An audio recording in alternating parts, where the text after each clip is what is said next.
Vamos abrir primeira epístola de João, capítulo 2, versículo 25.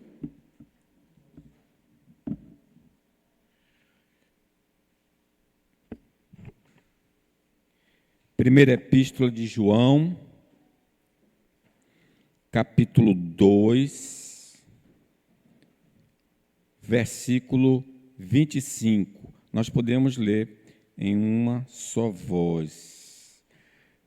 Primeira de João, capítulo 2, versículo 25. Leamos. E esta é a promessa que ele mesmo nos fez, a vida eterna. Amém. Nosso Deus, rogamos por todos os santos, onde quer que eles estejam reunidos, ou lendo a sua palavra, mesmo aqueles que não te conhecem, estão lendo ou ouvindo a explicação da sua palavra.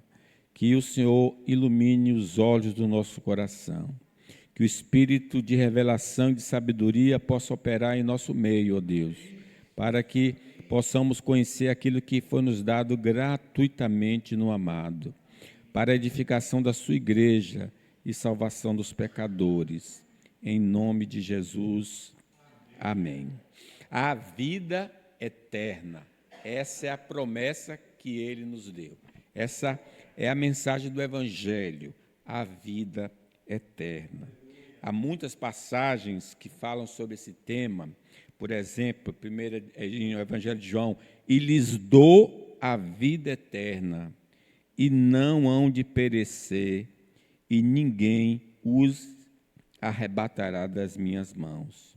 Outra passagem, ainda em João, na primeira de João, e o testemunho é este, que Deus nos deu a vida eterna, e esta vida está em seu Filho.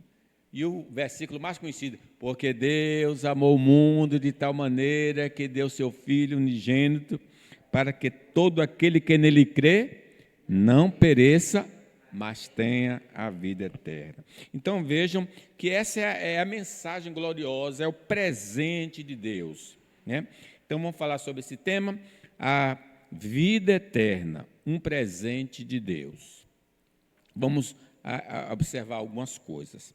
A vida eterna, um presente de Deus, é infinitamente superior à vida física, que também é de Deus.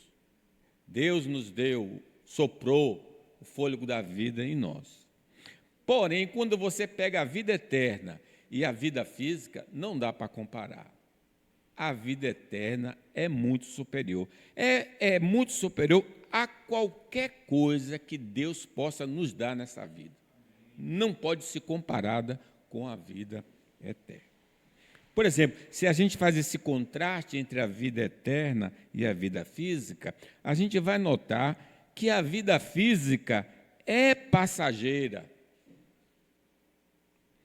mas a vida eterna não tem fim. Infelizmente, Adão caiu, não é? E o Senhor disse, tu és pó e ao pó voltarás. Diz o livro de Eclesiastes, ninguém pode dominar o vento, nem segurá-lo.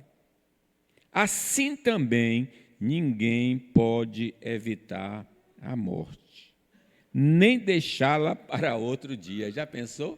A morte chega e diz, não, hoje não, estou ocupado, não tem como. Nós temos de enfrentar esta batalha e não há jeito de escapar. Ninguém pode fugir dessa realidade. Mas a vida eterna não tem fim, não termina. Outro contraste é que a vida física tem um corpo sujeito à corrupção, esse corpo atual que nós temos. Mas a vida eterna que nós receberemos, vamos ter um corpo indestrutível. Não dá nem para saber, nem imaginar como é esse corpo. O Paulo, quando descreve o corpo físico, o corpo atual, diz assim em Coríntios, pois será assim quando os mortos ressuscitarem, Então, esse corpo glorioso da ressurreição, da vida eterna, é depois da ressurreição. Quando o corpo é sepultado, o corpo atual, é um corpo mortal. Mas quando for ressuscitado, será imortal. Quando ele é sepultado, é feio e fraco. Mas quando for ressuscitado, será bonito e forte. Quando é sepultado, é um corpo material. Mas quando for ressuscitado, será um corpo espiritual. É claro que existe um corpo material. Então, tem de haver também um corpo espiritual. Quem quer esse corpo? A gente não encontra no shopping center. Não adianta nenhum barzinho aqui ou qualquer lugar que vai vender um corpo, o corpo da ressurreição. Esse corpo que só Jesus pode nos dar. A vida física é vivida num lugar amaldiçoado, né? Maldita é a terra por sua causa, né? Mas a vida eterna será vivida no paraíso. Bem diferente, né? Quando o paraíso a gente encontra muito lá no Apocalipse. E Apocalipse diz assim, aí, vejam aí o que é que tem lá nesse lugar, mais ou menos. Então me mostrou um rio da água da vida, brilhante como cristal, que saía do trono de Deus e do Cordeiro. No meio da sua praça, olha o que tem lá, e de uma à outra margem do rio está a árvore da vida, que produz 12 frutos, dando seu fruto de mês em mês, e as folhas da árvore são para a cura dos povos. Preste atenção, nunca mais haverá qualquer maldição. Nela estará o trono de Deus e do Cordeiro. Os seus servos o servirão, contemplarão a sua face, e na sua fronte está o nome dele. Que coisa gloriosa, aonde vamos viver a vida eterna. A vida física é cheia de conflitos. No mundo tereis aflições, mas a vida eterna é cheia de felicidade sem fim. Não há possibilidade. Ainda no próprio Apocalipse diz assim, olha, então ouvi grande voz vinda do trono dizendo, eis o tabernáculo de Deus com os homens. Deus habitará com eles. Eles serão povos de Deus e Deus mesmo estará com eles. E lhes enxugará dos olhos toda lágrima. E a morte já não existirá. Já não haverá luto, nem pranto, nem dor, porque as primeiras coisas passaram. E aquele que está sentado no trono disse, eis que faço nova todas as coisas. E acrescentou, escreve, porque estas palavras são fiéis e verdadeiras. Disse-me ainda, tudo está feito. Eu sou o Alfa e o Ômega, o princípio e o fim. Eu, a quem tem sede, darei de graça da fonte da água da vida. O vencedor herdará essas coisas. Eu lhe serei Deus e ele será meu filho. Aí vai descrevendo, nela não vi santuário, porque o santuário é o Senhor, o Deus Todo-Poderoso e o Cordeiro. Descreve mais a cidade. A cidade não precisa nem de sol, nem de lua, para lhe darem claridade, pois a glória de Deus a iluminou. E o Cordeiro é a sua lâmpada. As nações andarão mediante a sua luz, e os reis da terra lhe trazem a sua glória. As suas portas nunca jamais se fecharão de dia, porque nela não haverá noite.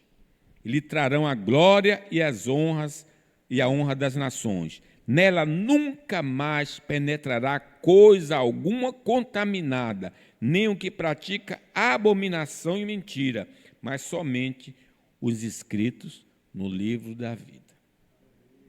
Esse é o lugar onde viveremos a vida eterna. Então a gente vê aqui que ambas as vidas, a vida física, a vida eterna, são obras de Deus, são presentes de Deus. A vida eterna é vivida em um lugar e a vida física em outro lugar. Outra coisa que eu gostaria de chamar a atenção é que a vida eterna presente de Deus não pode ser concedida a quem tem posição contrária à palavra do Senhor. Deus dá, mas se você não concordamos com as Escrituras, discordamos da posição, da revelação da palavra de Deus, então nós não poderemos ser agraciados, presenteados com a vida eterna. Diz assim, Paulo, quando prega em Antioquia da Pisídia, diz assim, mas os judeus, vendo as multidões, ficaram com muita inveja e blasfemando contradiziam o que Paulo falava, contradizendo a pregação, a mensagem de Deus. Então Paulo e Barnabé, falando ousadamente, disseram: era necessário pregar a palavra primeiro a vocês, mas como vocês a rejeitam e se julgam indignos da vida eterna. Rejeitar a mensagem, a pessoa se torna o quê? Indigno da vida eterna. Eis que nós nos voltamos para os gentios, porque o Senhor assim nos determinou. Eu coloquei você como luz dos gentios, a fim de que você seja para a salvação até os confins da terra. Os gentios, ouvindo isso, se alegraram e glorificaram a palavra do Senhor e creram todos os que haviam sido destinados para a vida eterna.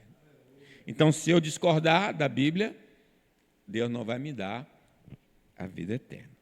Então, alguns pontos de discordância que não dá à pessoa a vida eterna. Por exemplo, não concordar com a revelação da palavra de Deus acerca da pessoa e obra de Cristo Jesus, a pessoa não terá a vida eterna. Então, por exemplo, os espíritas creem em Jesus, mas como um iluminado, não como a Bíblia diz. O Testemunho de Jeová crê em Jesus, mas não como Jesus apresentado na Bíblia. Os muçulmanos creem em Jesus, mas não como revelado na Bíblia. Os judeus creem em Jesus, mas não como revelado na Bíblia. Os católicos creem em Jesus, mas não como revelado na Bíblia. Então, essas pessoas que estão nessas posições não poderão ter a vida eterna, porque diz assim, olha, preste atenção, Jesus falando. Por isso eu disse que vocês vão morrer sem o perdão dos seus pecados. De fato, morrerão sem o perdão dos seus pecados, se não crerem que eu sou. Se não acreditarem no que é revelado sobre Jesus. Lembra que o jovem rico se aproximou de Jesus e chamou Jesus bom mestre. Aí Jesus disse, por que me chama bom? Bom só um, que é Deus. Você me reconhece como Deus? Ele não reconhecia como Deus. Então, crer, por exemplo, que Jesus é simplesmente um solucionador de dramas existenciais, dos problemas existenciais, não vai levar ninguém para a vida eterna. Se eu acredito que ele vai solucionar a minha saúde, vai solucionar meu drama financeiro, vai restaurar o meu lar, ele faz isso. Mas isso não faz com que a pessoa tenha a vida eterna. Eu preciso crer que ele é o Salvador e Senhor. A multidão encontrou Jesus, João registra, no lado oeste do lago, e perguntaram a ele, mestre, quando foi que o Senhor chegou aqui, depois da multiplicação dos pães? Respondeu Jesus, eu afirmo a vocês que isto é verdade. Vocês estão me procurando porque comeram os pães e ficaram satisfeitos, e não porque entenderam os meus milagres. Não trabalhem a fim de conseguir a comida que se estraga, mas a fim de conseguir a comida que dura para a vida eterna. O Filho do Homem dará essa comida a vocês, porque Deus o Pai deu prova do que ele tem autoridade. Quando Jesus começou a discursar, aquelas pessoas que estavam interessadas começaram a abandonar Jesus, porque só queria pão, não queria o pão da vida, que é o Senhor Jesus. crê que Jesus é simplesmente um operador de milagres, não dará direito à pessoa à vida eterna. Quantas pessoas têm uma fé assim, não, eu sei que ele vai me curar dessa doença, eu sei que ele vai operar, e ele faz, mas mesmo que a pessoa tenha uma fé gigante, que possa remover montanhas, mas não crê que Jesus é o Salvador dela, que morreu pelos seus pecados, essa pessoa, mesmo crendo que ele é milagroso, não vai ser salva. Os fariseus disseram, mostre-nos o sinal para a gente crer em ti. Jesus disse, não vou lhe dar sinal nenhum, a não ser o sinal de Jonas, que 3 dias e 3 noites ficou no ventre do peixe ou na terra e ressuscitou. É tomado como ressurreição. Crer que Jesus é simplesmente um espírito aperfeiçoado, são os espíritas. Não, Jesus é um espírito iluminado, evoluído. Isso não dá direito à pessoa à vida eterna, porque ele é Deus encarnado. O Verbo se fez carne e habitou entre nós. Outros que também não vão ter a vida eterna é achar que pode conquistar a vida eterna. A gente vive num mundo em que o pessoal acha que pode fazer uma escada que chega até os céus, através das obras, né? O próprio jovem rico, quando se aproximou de Jesus, perguntou como?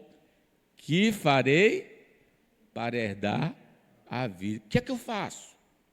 Dou a esmola? Vou para a igreja? Dou o dízimo? Não, presta atenção.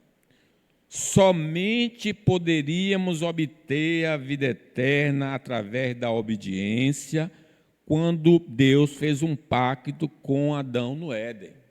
Se Adão tivesse obedecido o pacto de obras, aí nós estaríamos com a vida eterna. Infelizmente, ele caiu, ele pecou. Então, a partir dessa transgressão, ninguém mais pode alcançar a vida eterna pela obediência, porque todos pecaram e destituídos estão da glória de Deus. Então, eu posso morrer fazendo a vontade de Deus e mesmo assim não vou ter a vida eterna, porque o que eu já fiz de errado me desqualifica. Nas obras atuais, o bem que nós fazemos são manchadas por imperfeições que nos reprovam ao prêmio da vida eterna. Isaías, falando sobre as coisas boas que nós fazemos ao próximo, diz, mas todos nós somos como imundo, e toda a nossa justiça como um trapo de imundícia. Todos nós murchamos como a folha, e as nossas iniquidades, como um vento, nos arrebatam. Então, como a nossa obra não é perfeita, não há possibilidade do que, fazendo alguma coisa, chegamos lá. Por exemplo, ser uma pessoa religiosa é um dos maiores enganos do homem para obter a vida eterna. Vou me tornar agora uma pessoa religiosa, seja de que religião for. Não garante. A única pessoa que nos liga a Deus é o Filho. Ele disse, eu sou o caminho, a verdade e a vida. Ninguém vem ao Pai senão por mim. E Paulo dizendo aos atenienses, ora, não levou Deus em conta os tempos da ignorância, agora, porém, notifica aos homens que todos em toda parte se arrependam, porquanto estabeleceu um dia em que há de julgar o mundo com justiça, por meio de um varão que destinou e acreditou diante de todos, ressuscitando dentre os mortos.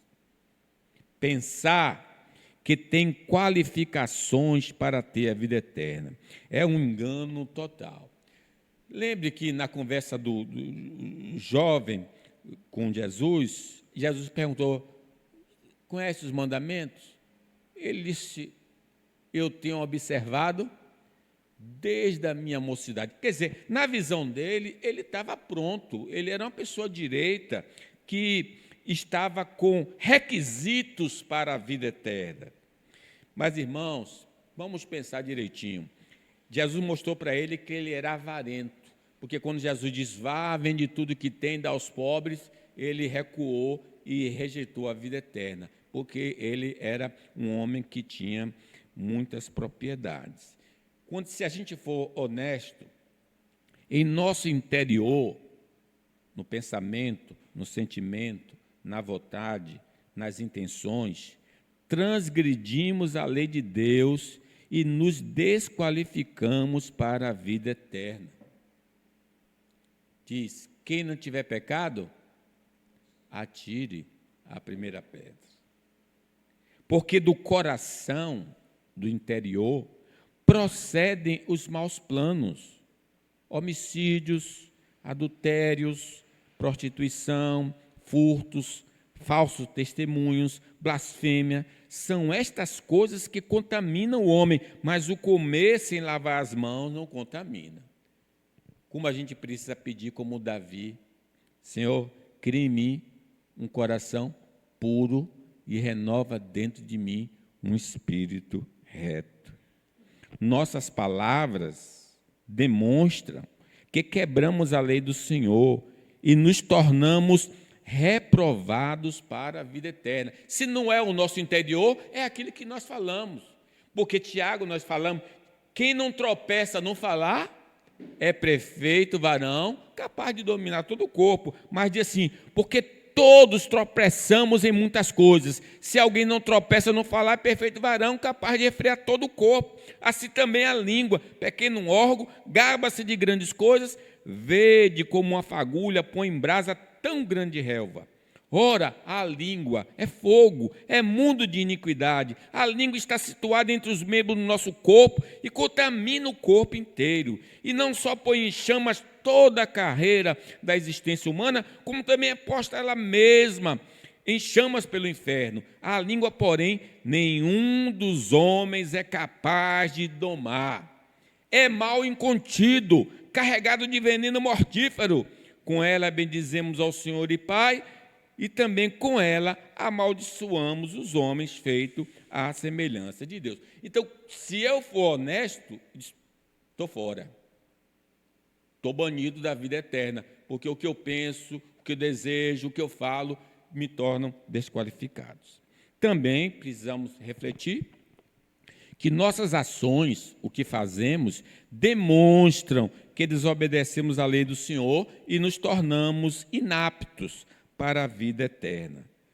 Todos, diz Paulo aos Romanos, todos se extraviaram, a uma se fizeram inúteis, não há quem faça o bem, não há nenhum sequer. Aí fala das ações. A garganta deles é sepulcro aberto, com a língua urda engano, veneno de víbora está nos seus lábios, a boca eles a têm cheia de maldição, de amargura. Aí outro membro do corpo, são os seus pés velozes para derramar sangue, nos seus caminhos a destruição e miséria, desconheceram o caminho da paz, não há temor de Deus diante dos seus olhos. Quer dizer, os membros do nosso corpo são usados para cometer transgressões. Mas também nossas omissões, não é? Nos tornam culpados perante a lei do Senhor e merecedores da exclusão à vida eterna. Portanto, aquele que sabe que deve fazer o bem e não faz, nisso está pecando. Então, como o jovem chegou na presença do Senhor, Jesus chamou ele para ler e disse, você conhece os mandamentos? Então a gente chega à conclusão, estou fora. A vida eterna já fugiu de mim. Mas não fique triste, não. Jesus disse, eu vim para que tenham vida e vida com abundância. Valorizar, por exemplo, mais as coisas terrenas do que as coisas eternas faz com que a pessoa não seja habilitada para a vida eterna. O jovem, no caso, quando ouviu, só uma coisa te falta, vai, vende tudo que tens, dá aos pobres e terá um tesouro no céu. Então vem, segue-me. Aí a Bíblia diz, ele, porém, contrariado com esta palavra, retirou-se triste, porque era dono de muitas propriedades. Então Jesus, olhando ao redor, disse a seus discípulos, quão dificilmente entrarão no reino de Deus os que têm riquezas. Os discípulos estranharam essas palavras. Todo mundo queria ser rico ali, viu? Por isso que eles distraíram, e agora?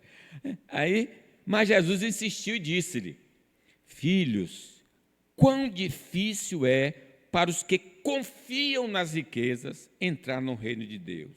É mais fácil passar um camelo pelo fundo de uma agulha do que entrar um rico no reino de Deus. Eles ficaram sobremodo maravilhados, dizendo entre si: então quem pode ser salvo? Aí Jesus disse. Jesus, porém, fitando neles o olhar, disse: para os homens é impossível, mas não para Deus. Para Deus, todas as coisas são possíveis. Muitos não conseguem deixar as glórias deste mundo para obter a vida eterna. Diz que as autoridades, os judeus, contudo, muitos dentre as próprias autoridades creram em Jesus, mas por causa dos fariseus não o confessavam, para não serem expulsos da sinagoga, porque amaram mais a glória dos homens do que a glória de Deus. Quantos então assim? Preferem um bar, preferem uma festa, preferem o ouro, preferem a prata e desprezam a vida eterna. Muitos não conseguem deixar os prazeres transitórios do pecado pela vida eterna. Mas a palavra do Senhor diz: não ameis o mundo, nem as coisas do mundo. Se alguém amar o mundo, o amor do Pai não está nele, porque tudo que há no mundo, a concupiscência da carne, a concupiscência dos olhos, a soberba da vida, não procede do Pai, mas procede do mundo. Ora, o mundo passa, bem como sua concupiscência. Aquele, porém, que faz a vontade de Deus, permanece para sempre. Muitos não conseguem deixar a segurança deste mundo para receber a vida eterna. Uns confiam em carros, outros em cavalos. Nós, porém, nos gloriaremos em um nome do nosso Deus. Eles se curvam e caem, nós, porém, nos levantamos e nos mantemos de pé. Louvado seja o Senhor.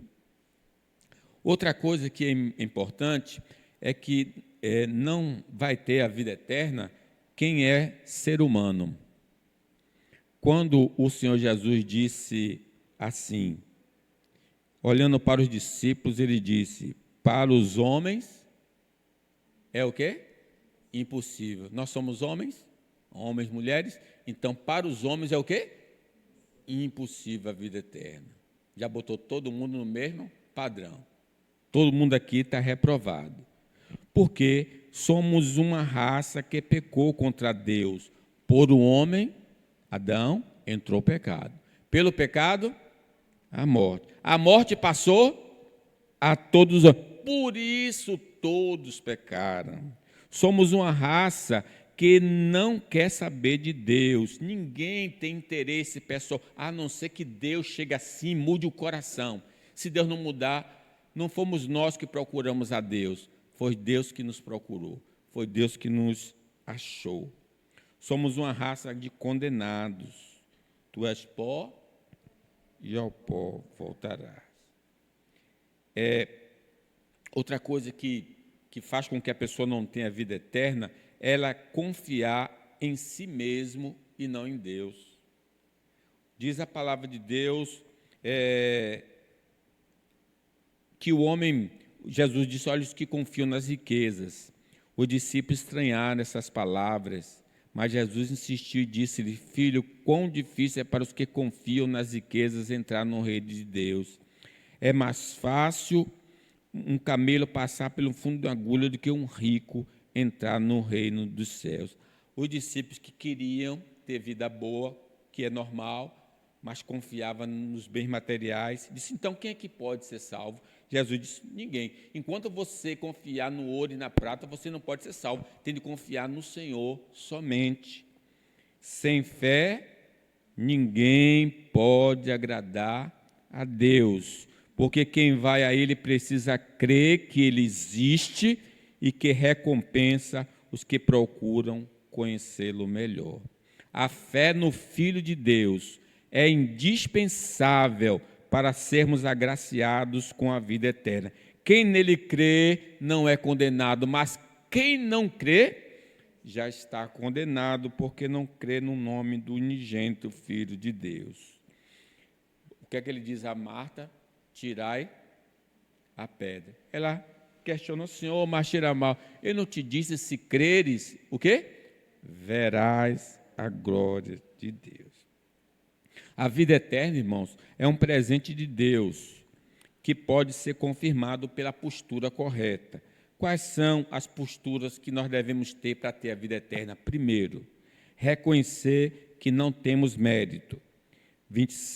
De Jesus, olhando para os homens, isto é impossível, contudo não para Deus. Será que a gente tem aquela postura do filho pródigo?